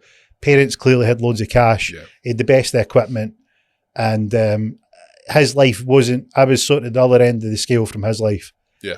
In terms of my environment at the time. Aye. And I remember thinking, how do I get one of these yo-yos so I can compete? So you could get better equipment, and you could do more if you got the better stuff, right? Pro-yo. Yeah, you wanted the good gear. I remember it was called a Turbo Bumblebee. He had a pro-yo. No, was it light up when it was spun and shit? No. That was that was the stuff that you would be cool for like the kids. Yes. So there was before Poundland existed, one of the Asian shopkeepers had decided that, hey, look, I'm going to get into this, bringing stuff over from China and selling it for a pound. Yeah. And just by chance, I'd went into the shop and seen these yo-yos, and I took them apart, and it was £1, so I bought one and really, really quite good for £1. Like you could have got a comparable UK source one would have cost you 15, 20 quid. Okay. And I remember this because being a sort of entrepreneurial spirit, I decided to buy. Decided to buy 5 of them, and then we dismantled them. We went to the local Neds that were spray painting after them. You would just cause carnage. And I says, don't happen to have any red spray paint there. So opened them all up and took the bearings out and took them all apart and spray painted the shells because they were translucent. So I spray painted all the shells. So I went back out that later that night, and all the young team are bluttered, right? And they know me as the guy that can do all the crazy tricks with the yo-yo. So I says, look, I've actually managed to get a hold of these yo-yos. It's called the Red Bullet. I'll show you some tricks. So I'm showing them tricks, and I was like, I've got them for sale if you want to buy them. So I'd paid £1, spray painted them, then sold them to the young team for 8 quid. Boom. And they thought it was amazing because they'd never seen a yo-yo like it, and they'd never seen the tricks because it was quite good. It was quite a good yo-yo.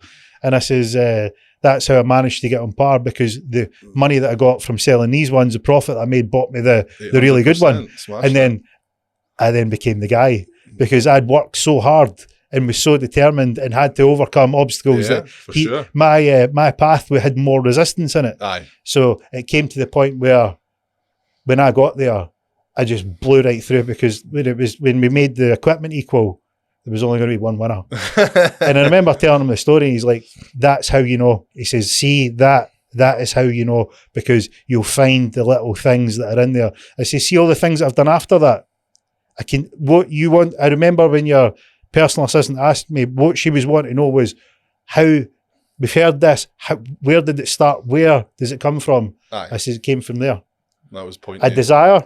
Like, and I'm thinking about, again, we're not comparing apples to apples here. You had a desire. Yep.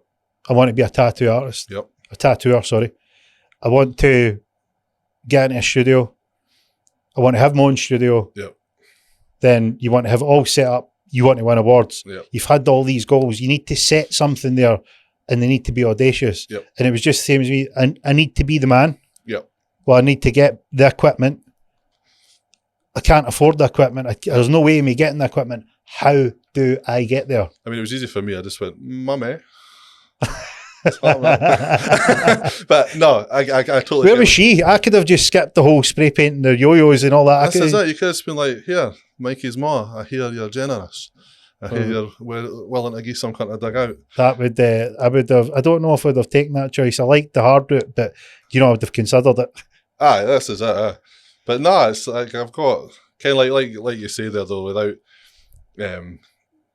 joking aside, like without like the help from my mom and even Charlie at the back, and I wouldn't be able to climb and focus on as much as what I do. And it probably like it does bother her because like I don't know again. Who, your mum? No, like Charlie, because I am so driven, I forget her sometimes. If you get me, Ken, you're just like right today, because my day to day is like a checklist. Right, up, cardio done, meal prep done, work done, and not that I actively don't put her in the itinerary. It's just up until maybe number 5 or 6, she's not there yet, because when I get home, she's there. So that's when, like, cool, that you're there, blah, blah, blah. And I don't even care if I'm making any sense here.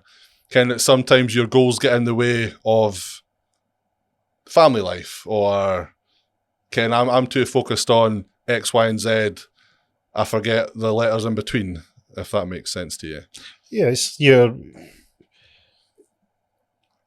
got a target and you've got your focus on that target, and it seems sometimes that whilst you're doing that, there's some other really integral parts of your life that maybe feel underappreciated. Absolutely, aye. So I think being goal driven is really good, but on the same token, it can also be a hindrance in areas, if you get me. I understand what you're trying to explain to me, but I don't know if I would agree with it. I don't know if I necessarily agree with you. See, the thing is forgiveness is for sale in my house, and I'm a buyer. I get you. That's it. Aye. I'm a buyer every day of the week. You know, so it's just, if you want to be ultra successful, just make sure you've got enough to buy forgiveness. Yeah, that's it. It's a beautiful formula. Well, I prefer the term, it's easier to ask for forgiveness than it is to ask for permission. Beautiful. So I'll just do shit and then be like, sorry. She finds out half the stuff that I'm up to on social media. She's like, oh, so you're doing that? Did I not tell you? No. I'm doing that. That's good. Sorry. Keeps them on their toes. I mean, women like... it keeps it interesting, you know what I mean? You wouldn't want to be a boring guy. No. And where's the spontaneous variety and, you know, well, you need to give them something to moan about. Absolutely. You know, they're going to moan about not having something to moan about if you're just A1. Oh, yeah, that's it. That's it. Just give them something to moan about you can actually say sorry for. So your mindset and your goals have been a big part of your... I reckon the thing that most people can see for hearing what you've done so far is that mindset and your driven personality has overcome your Asperger's and your difficulties with getting into new environments. You've been able to overcome that to the point where that focus and that attention and that drive has taken you to become one of the best in your field and an award-winning tattooer, where you're now... Don't forget published. What, published? Yeah. Tell me about published. Like getting featured in magazines, being the headliner, the guy whose name's on the cover, then having the big spread. Published. Get it told. Where did you get published in? Total Tattoo. I won the award at London last year and then got interviewed for the magazine at the back of it. Actually, no, that's a lie. I got interviewed first and then won.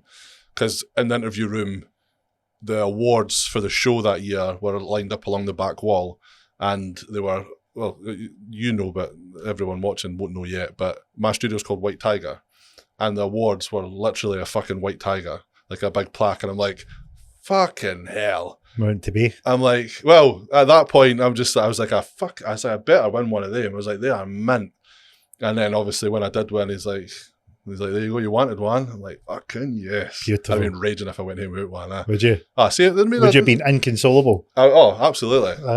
Just fucking... Straight back to that petulant child and raging. Threw a fucking tantrum in the middle of the show and wrecked the right place. Up to what was the shopping centre called?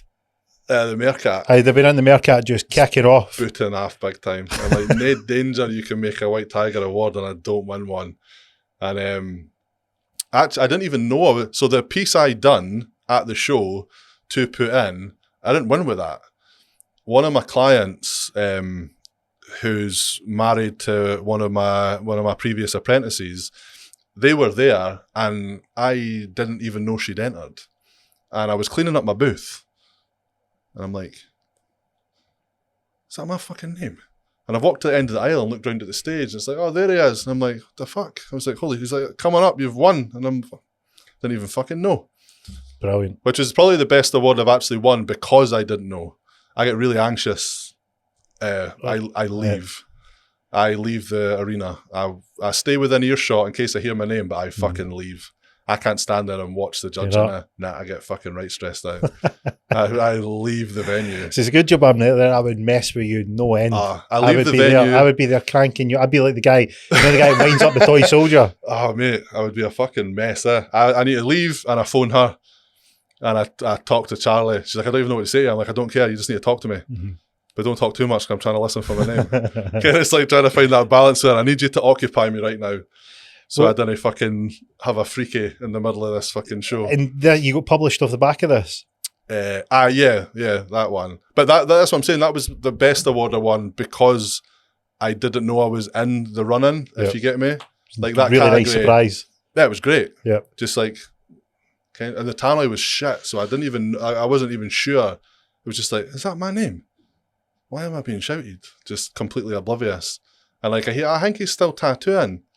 And I'm like, so I've walked down.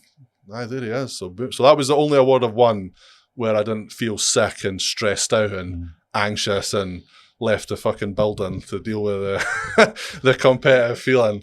But here's one thing I was wanting to ask you. I was thinking about what would be, because I understood that you had a bit of difficulty with dealing with your inner world versus outer world. Yeah. And I was thinking to myself, well, what an interesting place that puts you in, because you're tattooing people. Yep. People have different reactions. I imagine not everybody's the same when they're getting tattooed. Oh, yeah. Have you ever had someone that's melted down and you think that's even worse than my worst meltdown? Not while getting tattooed, no. Like, people are generally, like, people don't want to look like a gimp in front of someone else. So, like, I don't know how some of my clients do it. Like they're all nails. Like, what my clients do on a daily basis, I can't do. I could not get tattooed all day and lay there like it's nothing. And 90% of my clients lay there like it's nothing. It is really impressive. But you do get some funny ones. Like, I was tattooing a lassie's she's getting her full back and bum done. And I'm like, so she's on the bed and her head's through the hole here, and I'm tattooing the top of her, like shading the top of her back. And I can just feel something dropping on my legs. I'm like, what? I was like, are you crying? She's like, no, it's just water leaving my eyes. And I'm like, and I'm just like, so you're crying? She's like, no, just keep going, I'm fine. And then instantly you feel shocking because I'm like, oh, God damn it. But no, that was a funny moment. But no, see, for the most part, like, I personally haven't had any proper shockers, but I have witnessed shockers, like situations where I'm like, no fucking danger. Would I deal with that or do that? Like, and what's been the one that stands out? So tattooing in Milan at the show, and my friend was tattooing a guy who I believe he was a basketball player in Italy, and this guy was just different, just broken, and I don't know if he'd had a drink or what the crack was, but he was just like my mate would be halfway through tattooing him and like a good song would come on and this guy's just up and dancing regardless of the fact he's tattooing him.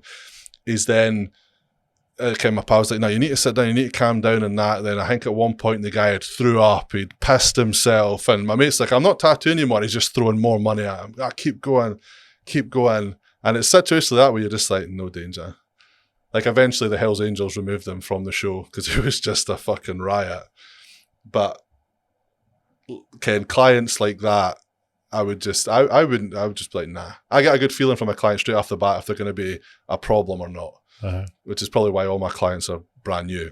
Yep. There was a guy came in for a walk-in when I worked in Edinburgh, and one of the boys was tattooing. He wanted a tattoo on his foot.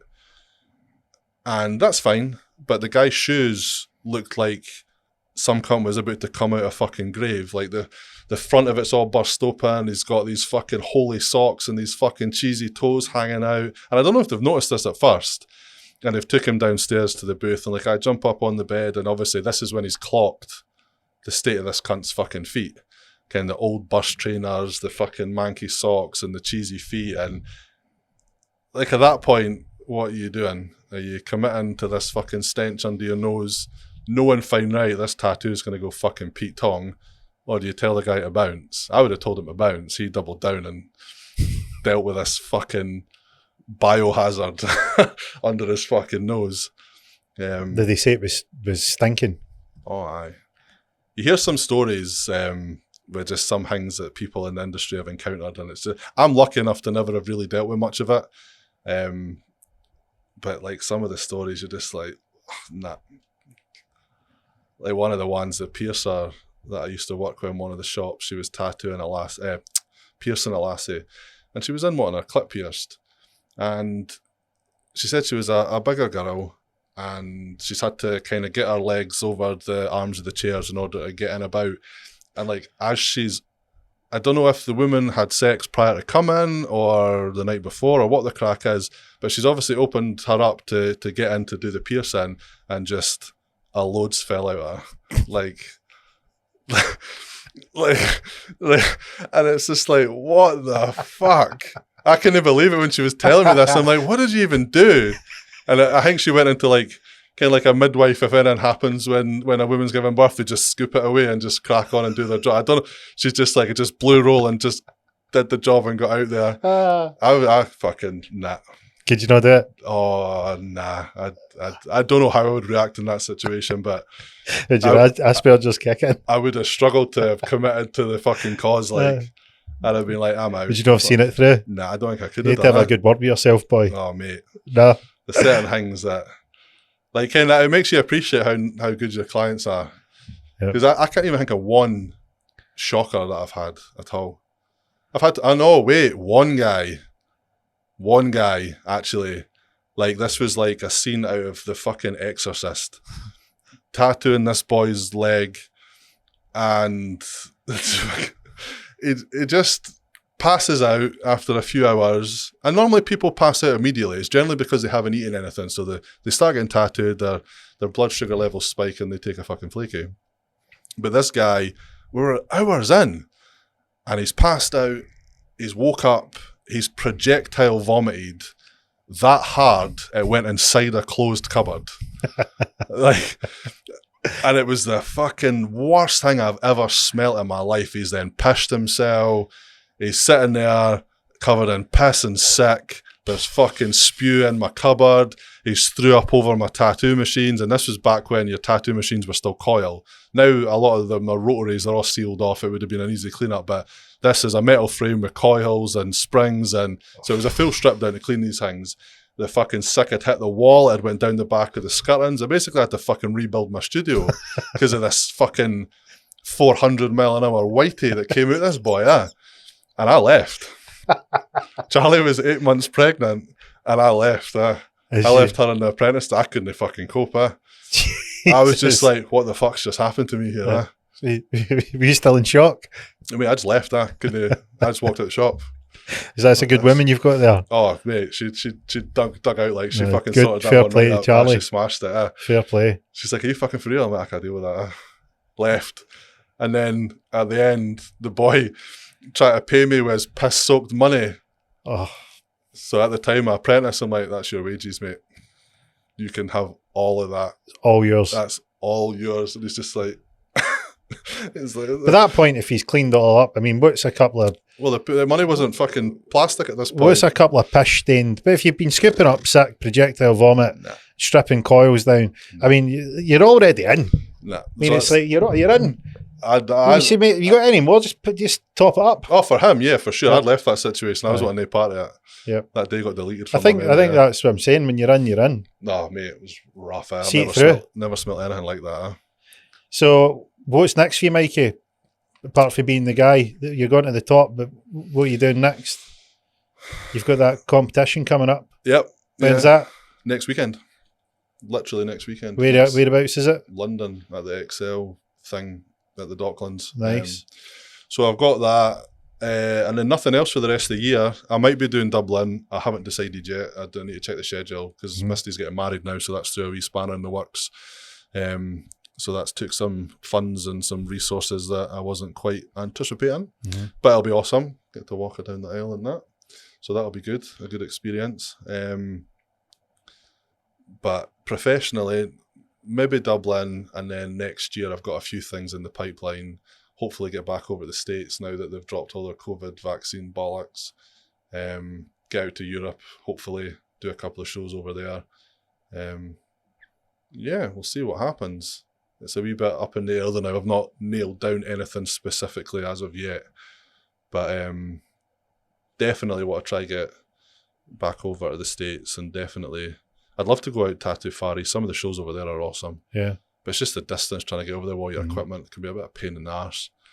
But other than that, a few other ideas in my head, but nothing, not tattoo based, like businesses outside tattooing. But you're in my domain. I am. There may be conversations that come with you at a later point. We can talk about that. Talk about that while you're tattooing me live. We need to make that happen, lad. Well, we can, for those in the comments, we can see if we'll put on a poll and see if they want it. It's not even a point. That's going to be a yes.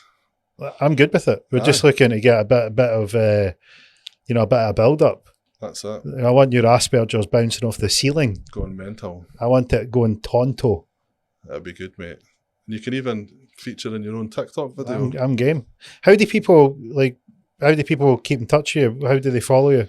What's your handles? You on it? Is it just Instagram? Everything is Big Mike OST. Big Mike OST. Big Mike OST. What's your studio called? White Tiger Tattoo. You got a page for that, or is it all on your own page? I do, but I use, so, because I didn't really think it fully through. I'm about to get my van wrapped, full White Tiger wrap. Nice. But I deleted all my White Tiger pages because I couldn't be asked dealing with multiple pages.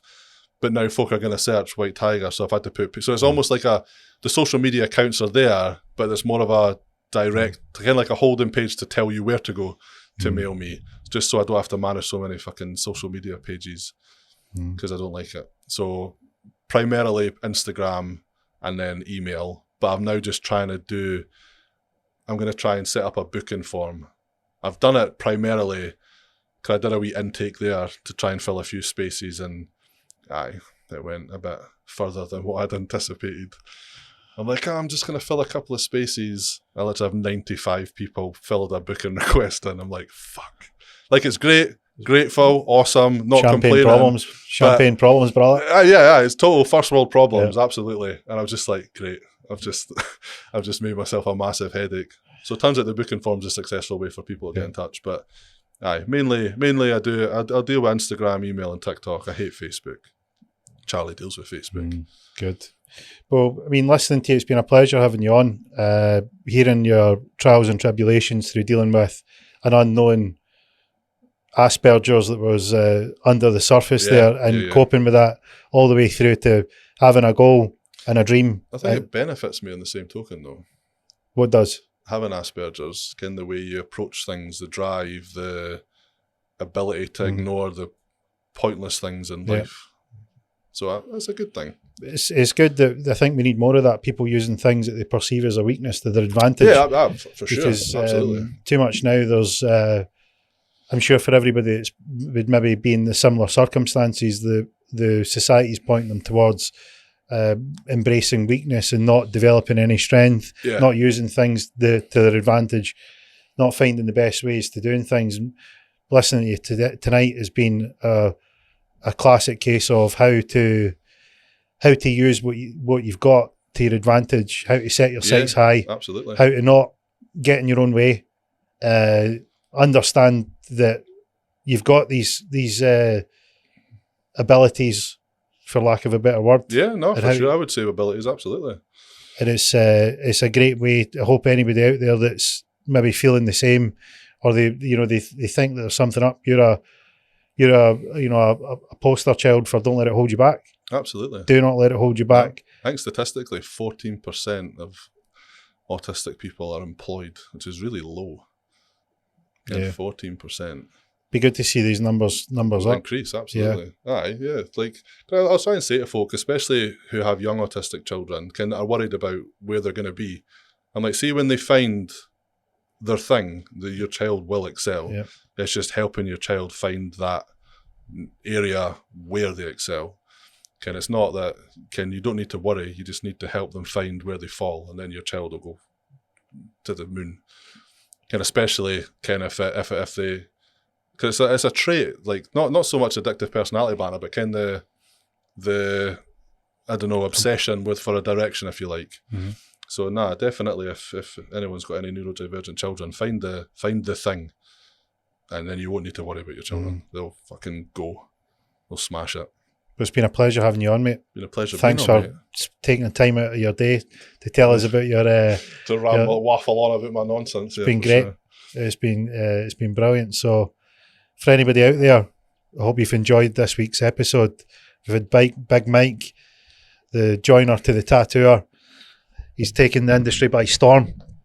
He used the perceived disadvantages that a lot of people would say to his advantage, and I hope you've enjoyed these comical stories, because it's not only a tale about mindset, but it's the story behind the guy. And for all of you out there, I hope you can take that message. And if you've got a goal and if you've got a dream, go for it. You can follow Big Mike on all his social media channels. We'll put them in the show notes. Go and have a look at his TikToks and his Instagram. His Sharpie pens are quite the thing. I want Sharpie to fucking sponsor me. I think they should. Right, Sharpie. Sharpie. Sort yourself Yeah. out. We once Full ride. Big Mike sponsored. Free ride. Sharpie. He's getting you millions of views on your pens. That's so sort it out. Couldn't be here without you, Sharpie. You can follow us on Conversations with an Investor. We're on all the social media channels. You can visit us at our website at CWI Podcast. And from us this week, that's a wrap.